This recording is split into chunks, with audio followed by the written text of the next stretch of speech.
అయిపోతుంది. మా ఊరు పల్లెటూరు చూడండి, వాతావరణము ఎంత అందంగా ఉందో, ఎంత బాగుందో. గుట్టలు, చెట్లు, చింతమాన్లు, సీతాఫలం చెట్లు, రేణి చెట్లు, కలి చెట్లు, మొత్తం అన్ని కాయలు, అడవిలో కాసే కాయలు అన్నీ ఉంటాయన్నమాట మా ఊర్లో అయితే. ఇక్కడైతే ఇది చింత చెట్టు కనపడుతుందా, చింత చెట్టు. నాకైతే చింతమాన్లు ఎక్కేది రాదండో.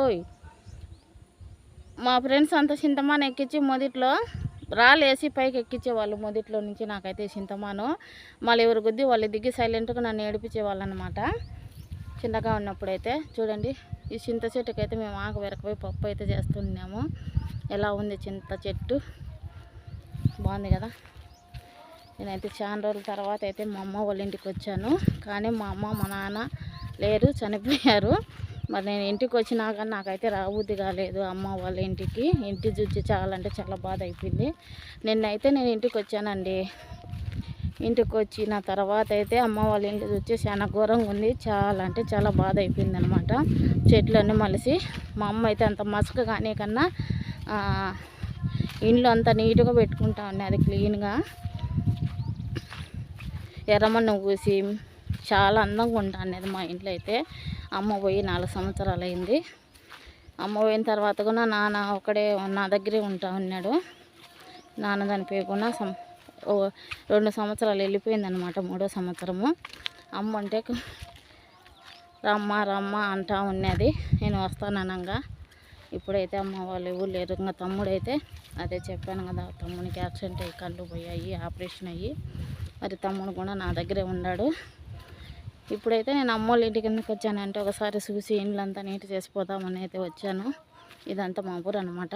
ఇక్కడ చెరువు ఉంది, చెరువు దగ్గరికి అయితే వెళ్తున్నాను. అక్కడ గుడి ఉంది అనమాట. సరే ఫ్రెండ్స్, ఎలా ఉంది మా ఊరు, బాగుందా? చాలా పల్లెటూరు అండి మా ఊరు. చూడండి బందర చెట్లు, ఇవన్నీ బందర చెట్లు.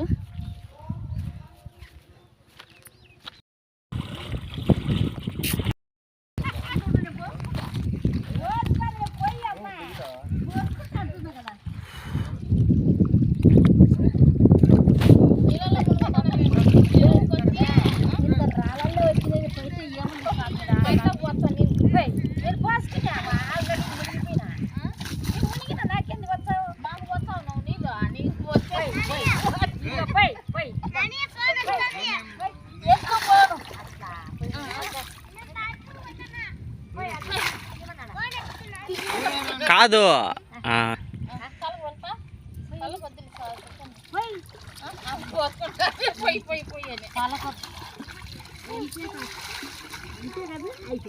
మంచివేమో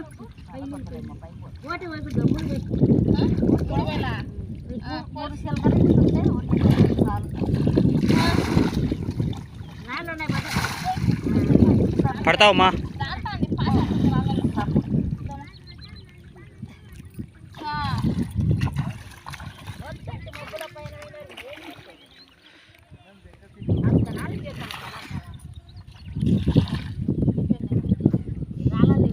చాలు ఇంకా